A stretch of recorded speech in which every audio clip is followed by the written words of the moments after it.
it's me, Zombie, and today we are doing something super fun. We're going to be doing a closet cosplay challenge. If you guys don't know what closet cosplay is, it's pretty much when you go into your own closet or supplies that you already have, rate it, and come up with a costume, put something together, whether that be like modifying some items a little bit. But I feel like the goal of closet cosplay is it's supposed to be easy. So that is kind of what I've done today. You can totally throw something like this together in a day. You can rock it at a con, it's super comfortable. And if you can't tell by the tier 2 pickaxe and the gear, we are doing a Fortnite closet cosplay challenge. Yes!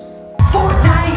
Before I go ahead and show you how I made all this stuff, I'd like to give a big thank you to Logitech for sponsoring this video and this costume. We're going to be working together on a really cool project featuring some of their amazing speakers, so please be on the lookout on their social media because that's where you're going to see it first. Let me tell you, I played a little bit of Fortnite and I'm not very good at it, just like a lot of other things.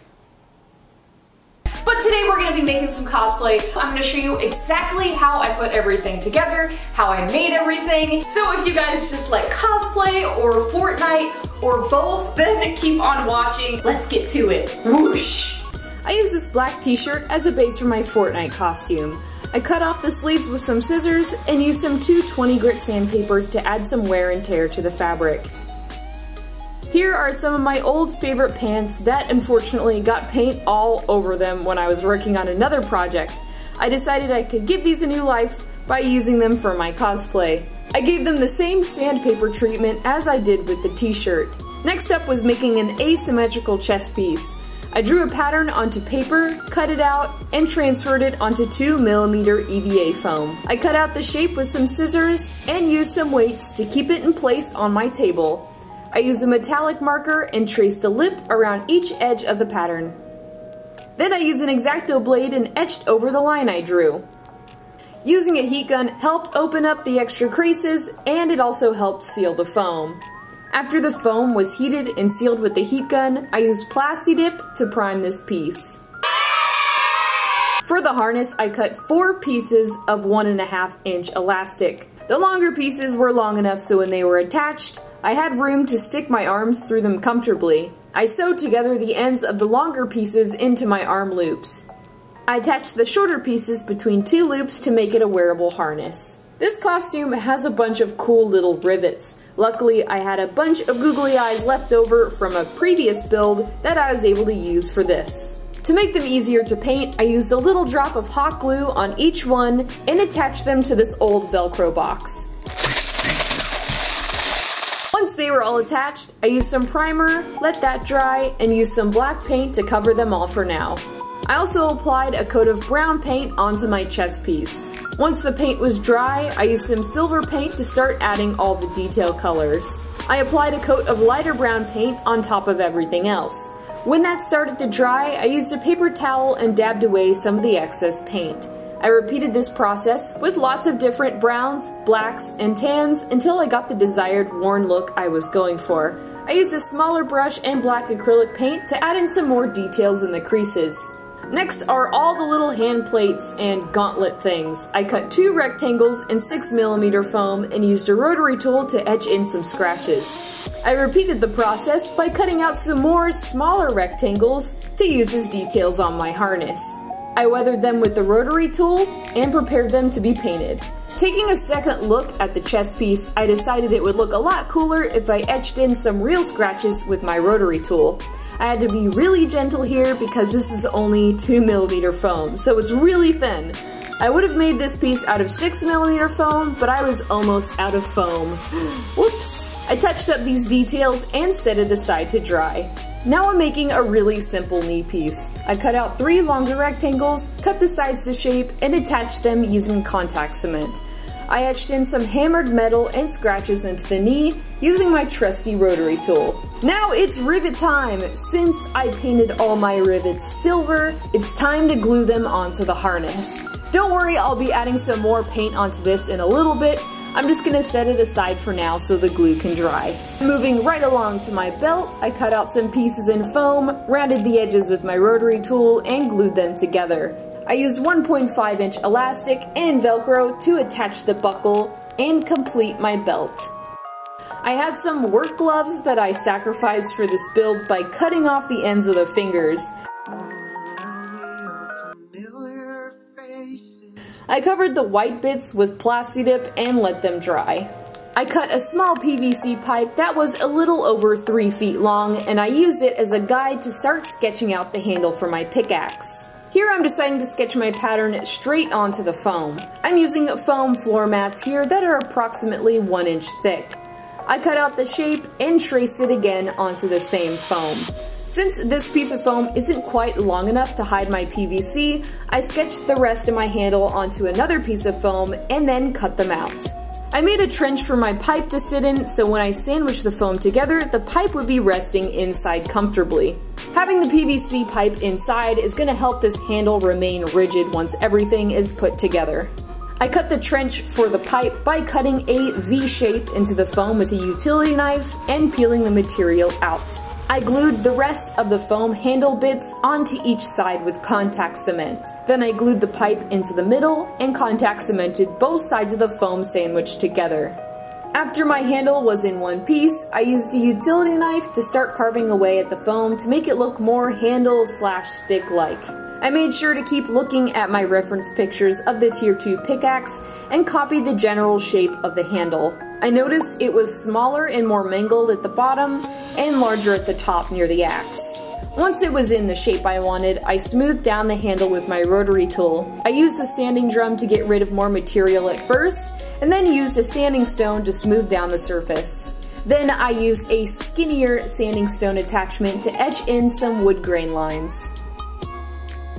Now to make the business end of this thing. I used the handle as a reference to draw the blade and the pick. I would have used some 10mm foam, but I just ran out of that stuff, so I used some 6mm foam instead. I traced each side 3 times onto 6mm foam, traced them, cut them out, and glued them all together using contact cement. I carved away the edges to make them smooth, and used a rotary tool to smooth everything down to make it look neater. I also etched in some scratches with the sanding drum attachment. I carved out a notch on the handle for my blade and pick to fit in. Then I used super glue to glue them in place.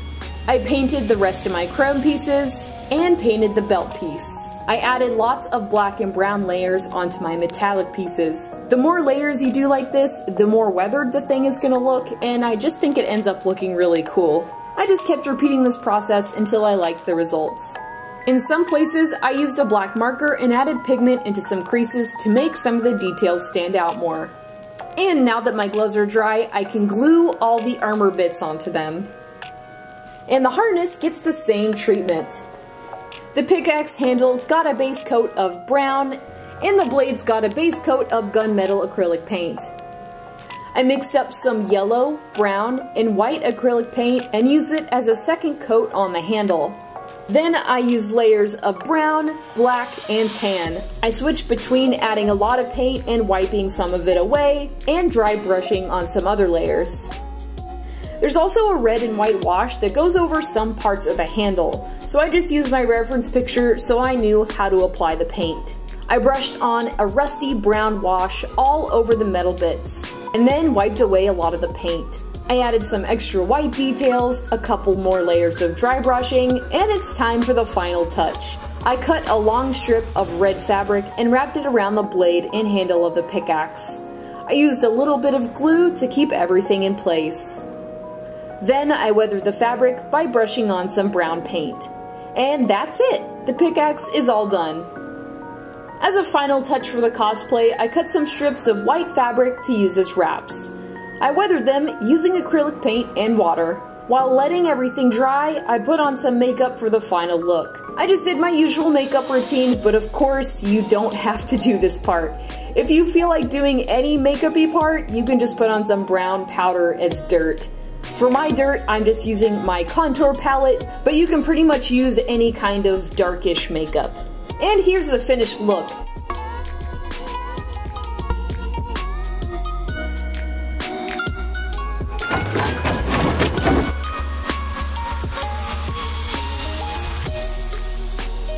This was a lot of fun to put together. I also did an alternate look inspired by some promotional art I saw of the game.